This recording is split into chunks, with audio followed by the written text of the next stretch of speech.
So with compound interest, we introduce or maybe reintroduce the idea of these two types of functions, exponentials and logarithmic functions. What we're going to do in this section is we're going to start with our two basic versions of these. This is our exponential function e to the x, and this is our natural log of x, which if you remember, this is really log base e of x. But since this gets used an awful lot, we use this different notation for it, ln x. So we're going to start with these two things. We're going to find derivatives of them, and then we're going to move towards a more general exponential function, b to the x, where b stands for base. And b can be any positive number, not 1. We want to make it positive because if you throw in negatives, you can have some really strange things happening depending on what exponent you use. You could imagine what would happen if you had a negative base and x here was a half. You're looking at a square root of a negative now. That's not a real number. And we could also see pretty quickly why we don't care about 1 being the base. If you had 1 raised to an exponent, any x that you put in will always just spit out 1. So not very exciting. So we're going to restrict our base to positive numbers that aren't 1, and we'll look at the exponentials and the corresponding logarithms for those. So what I want to do is just start with this version of it. We're going to look at the derivative of e to the x. I've got the limit definition of that derivative set up. This is our f of x plus h minus f of x over h. We're looking at a limit as h goes to 0. What we can do here, though, is notice that this sum inside of our exponent can really make this be written a little bit differently. We can really call this like e to the x times e to the h minus e to the x over h.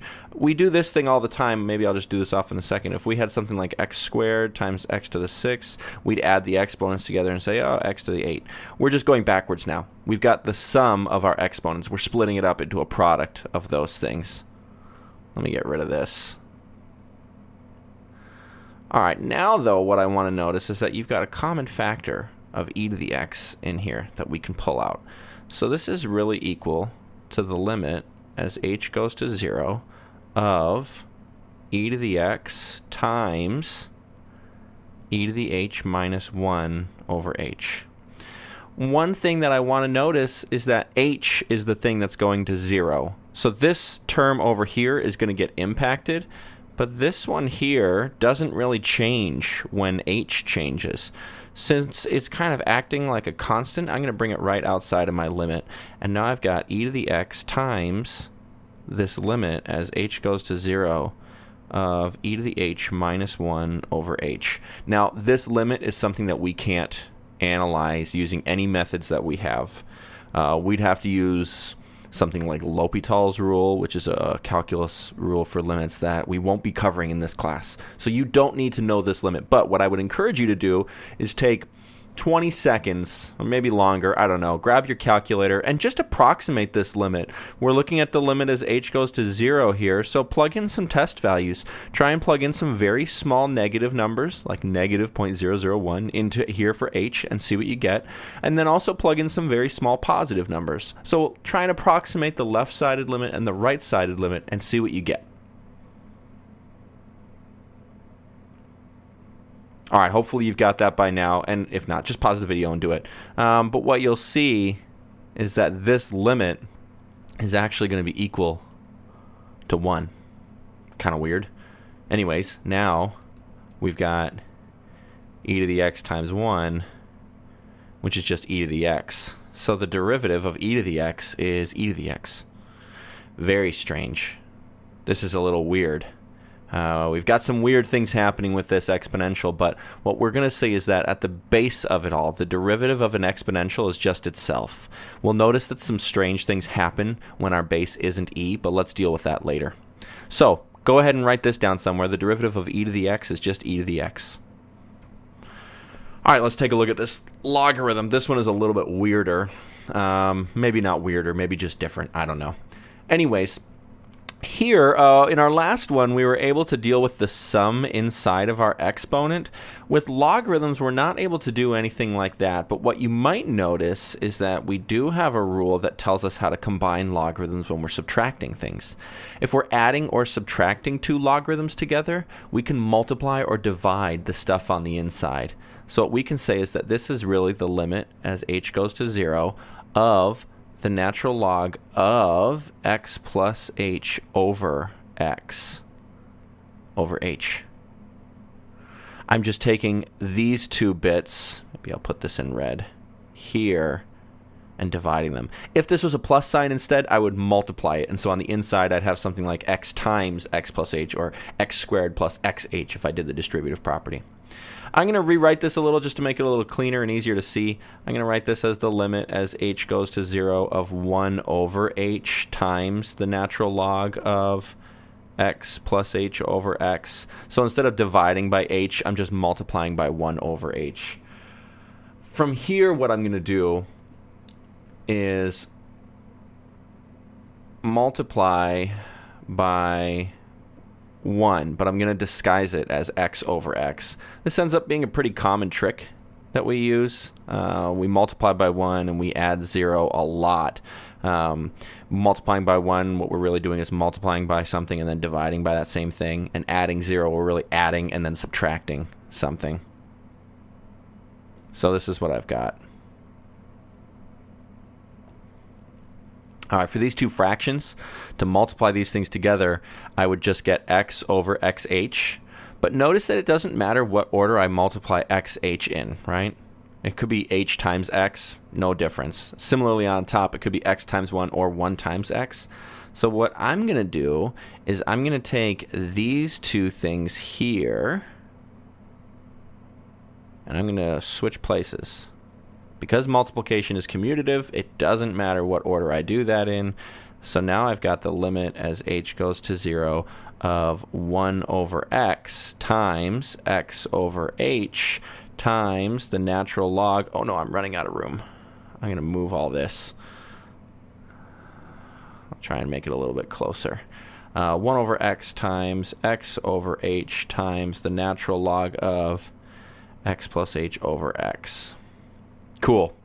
Couple of things that I'm going to notice. I've got this little upside down triangle here, which means that I can split this fraction up. This is really x over x plus h over x. Whenever you have something like this, you can split the fraction up into two fractions with a common denominator. The other thing that I'm going to notice is that I've got a coefficient here in front of my logarithm. You might remember that there's a log rule that says you can make that an exponent. Or normally what we would do is take exponents from inside of our logarithm and pull it out.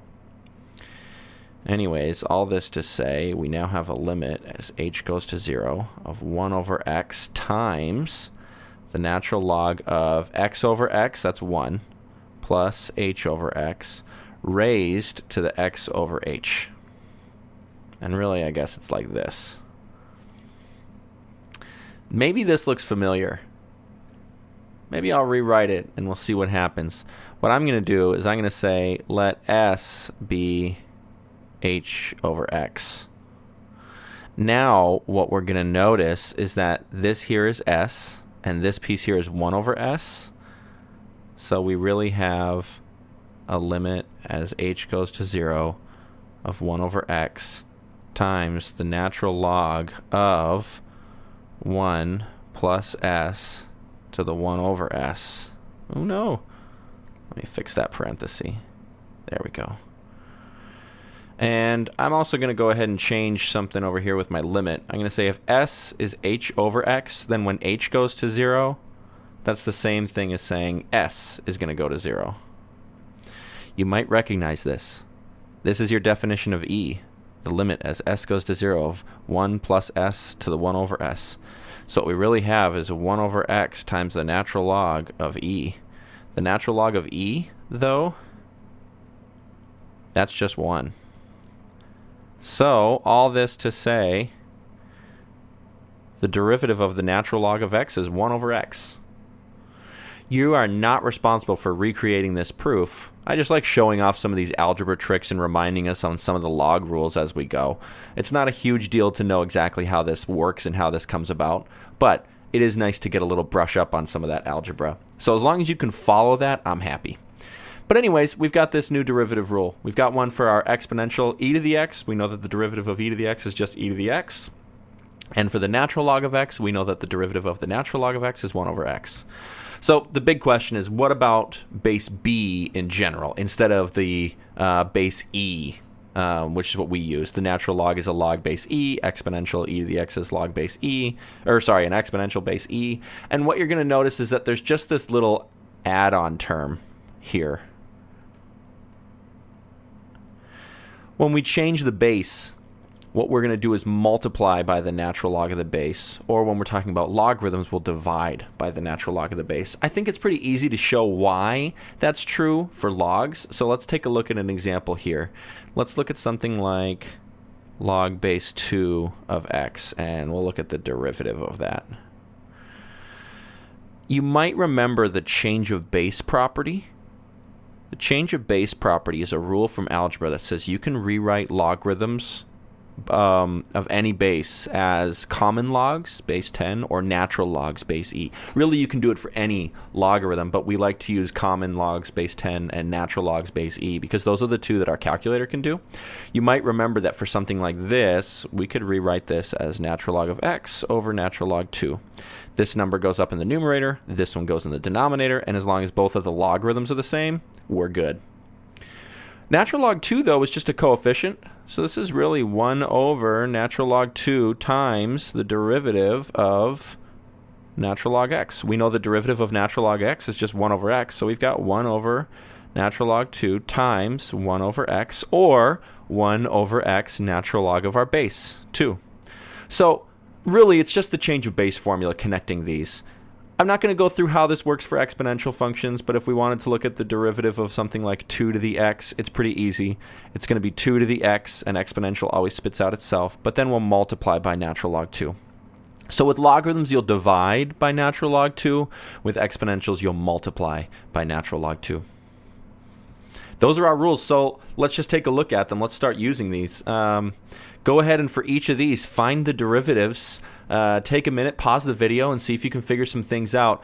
Maybe I'll give you a hint in a second on number 2. So go through all of them, see what you can figure out, and if you want a hint, come back in a second. All right, for number 2, what we can do is use this exponent rule. This exponent can come out front as a coefficient.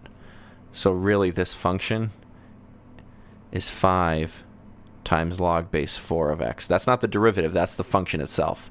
Go back and find a derivative of this. Okay, hopefully you've had a chance to look at all these. I'll do our answers in blue. Let's see what we've got. For the derivative of f, we've got 2 to the x times the natural log of 2 minus 3 to the x natural log 3. There's nothing really nice that we can do with these to simplify it, so I would leave it like this.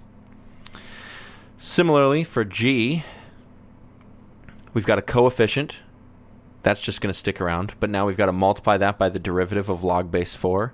That's going to be 1 over x natural log 4, because it's our natural log of the base. I'd go ahead and put the coefficient here, 5, up in the numerator. So this is 5 over x ln 4. Cool. For h, the derivative of e to the x is just e to the x. Don't get stuck on this 2x to the 5. This is not an exponential function. This is our regular power function.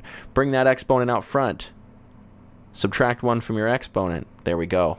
So keep an eye on the fact that with our exponentials, x is in the exponent, and with our power functions, x is in the base. So know where the variable is to tell you what rule you're looking at. And then our derivative of 2 natural log of x is going to be 2 times the derivative of natural log of x, which is 2 times 1 over x. So I'll just write it as 2 over x. This last one is probably the trickiest, and maybe not the hardest, but the trickiest, in that there's kind of a trick here. Notice that e cubed, a lot of people might say that the derivative of that is e cubed. It's just itself. And the derivative of natural log of 6 is 1 over 6. Be careful, though. e cubed is just a number. It's like 2.7 something cubed. Natural log of 6 is just a number. It's the exponent on e we need to make this equal to 6. These are both constants. The derivatives of those things are 0.